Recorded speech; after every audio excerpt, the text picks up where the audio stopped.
Good morning, welcome to my garden. My name is Kate and I'm in subtropical northern New South Wales near Yamba on the coast. This is August 3rd, which makes it pretty much midwinter here in Australia, and this garden that I have made is around 3 months old. Today we're expecting a couple of new garden beds to go in the middle there, so that's exciting. I certainly want to expand my growing, so I've got lots of things happening in the greenhouse. I've planted heaps of seeds yesterday, so I'd love to show you some of those and also take you for a walk and show you what's growing in my garden today. Let's go. Okay, so this is my perennial and pollinator garden, and I started this with a no-dig garden method. And first up you're looking at my Federation daisies, and these have just been flowering their heads off for months. So beautiful. I have quite a few different plants in here. Some roses that I planted, bare root mostly, a dwarf tipicina up the back, some echinacea, some mixed flowering annuals and a verbena. Over here you'll see some pineapple sage. It's a type of salvia. It has a lovely pineapple scented leaf. Great for teas, and also the flowers are edible. Woolly bush, that's an Australian native, and I'm going to be using that in my cut flower arrangements. Down the front here are my strawberries. I have about 4 different varieties, I think. My blueberry bush is a sunshine blue variety, which is a low chill. Doesn't require many cold hours. The crepe myrtle is a deciduous. And I'm pointing here at my blueberry bush. It's a second one. I can't remember the variety name, but apparently you have 2 varieties of blueberry bush to help them fruit, pollination, something or other like that. Right now we're looking at the bed number 5, what I call bed number 5, and this is a mixed polyculture bed. We'll have lettuce and onion, red onion, spinach, winter giant, bush beans, and cherokee. Well, bush beans are cherokee wax. Bed number 4, another polyculture bed. We've got rainbow chard down the front, very front row. It's going to come up after I harvest these bok choy Tatsoi.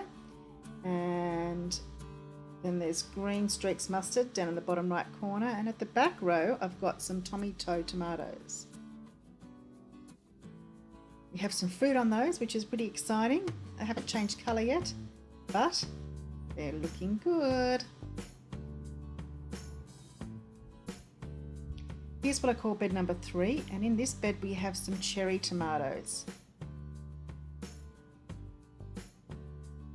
They're looking pretty healthy, although I have noticed some black spots in the lower leaves, so that's a little bit worrisome. I'll have to have a look into that. But aside from that, they're growing very nice. Calendula flower in the front you just saw, and these are the tomatoes. They're starting to turn. They've been fruiting probably for about 4 weeks now, so maybe another week or 2. The rest of the garden bed includes some rocket, some Nantes carrots, and English spinach, with some more calendula thrown in just for fun. English spinach is probably ready to harvest. Bed number 2, we've got Roma tomatoes in this bed, and Sweet 100. Also some rocket, which is flowering, Coriander, and Marigolds. These are the Sweet 100 tomatoes. Not very big bushes, but quite a lot of flowers and a few fruits, so I'm hopeful we'll at least get something out of these. Little tiny tomatoes. There's my coriander, starting to go to seed as well. That's okay because I already have some planted elsewhere.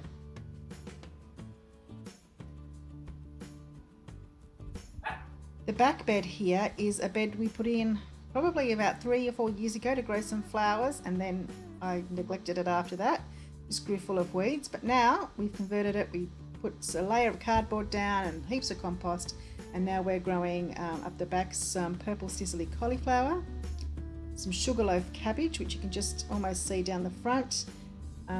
These are my nasturtiums I grew from seed. In fact, everything in this garden bed I've grown from seed.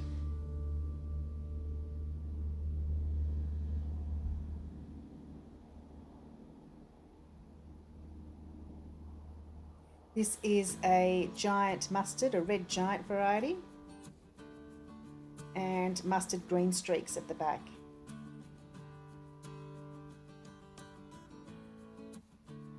Along the back fence, we're growing, I think, 7 or 8 different passion fruit vines in 5 different varieties. Looking forward to those next summer, can't wait.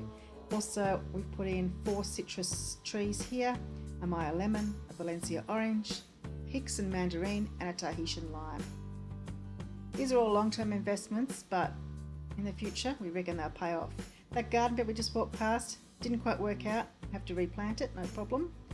Got plans for that very soon. And looking at this garden now, it's pretty exciting because 3 months ago all it was grass, and now it's so lovely and productive. It's so exciting. We're looking now at bed number 6. This includes a polyculture of beneficial insect mixed seeds that were from Eden seeds, and I threw them all together in there and they germinated and up they came, and here's the cosmos, and they're going to bring in some pollinators, some bees we hope, some coriander, some giant red mustard. I did see some dill in there the other day, but for the rest of the stuff in there I'm not really sure what it is, so we'll have to wait and see. On the back I have a trellis with Rouge de Momon tomatoes. They're an heirloom variety, not huge I understand, but you know, decent handful size we hope, and we have some lovely fruits there, which is really great to see.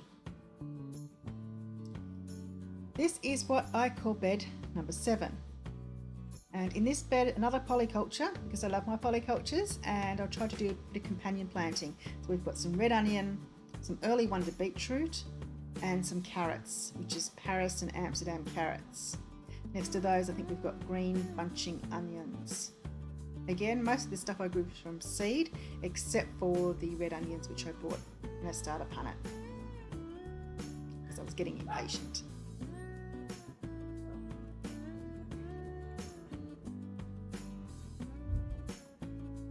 So that's sort of a pan around of the garden. Ignore the old boat, that eventually will go. And I think the next step is to have a look at my little greenhouse. Now the greenhouse is in the back, the southeast corner, and it was intended to be a cat house, but the cats didn't like it so much and the dog chewed a hole in it 3 times to get to the cat food. So I gave up on that, and now I have converted it to my little greenhouse. There's my pussycat Cassia. He's a rescue kitty. And here we are inside my greenhouse or propagation station, and I'm not propagating anything there. I'm getting ready to give those away to my son's school. But that's where I, plant my seeds on that table, and I'm waiting for some shelves to come in here. These bricks are sort of only got last weekend, and as you can see, I've got a few seeds in seed trays there. Looking forward to them germinating. And a couple of weeks ago I bought a little greenhouse shelf. Now there's a lot of very cheap varieties on the market. This one wasn't. I wanted something sturdy that would last more than 1 season, so this one's made out of timber and I think it will last a while. At least I hope so. The outside plastic is quite strong too. Inside we've got lots of different seeds that have either germinated or I'm waiting on. So these ones I sowed back in July. And the canary melons is, I got a fruit at the supermarket, I saved the seed, planted the seed, and now we've got seedlings, which is a little bit exciting. Now, my recommendation is to leave the door open during the day, because one day I left it closed and my little plants pretty much baked. So luckily it was just the one day. It was very warm in there, and I don't close it anymore during the day. Our temperatures overnight are around 8 degrees Celsius, so we don't get so cold that the plants, are going to worry too much anyway. So the greenhouse is more to protect the seedlings from rain and weather. Now we're looking at my fruit trees again down the back. First up we have the Tahitian lime.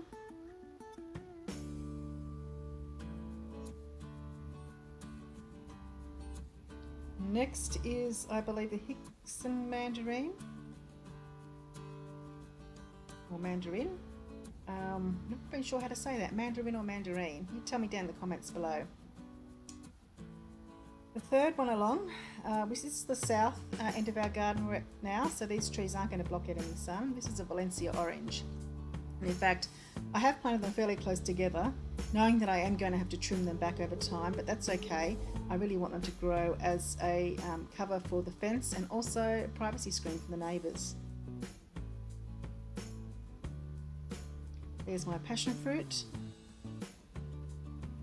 They started only about 15 centimetres, so they're growing quite quick. We only put them in about 8 weeks ago.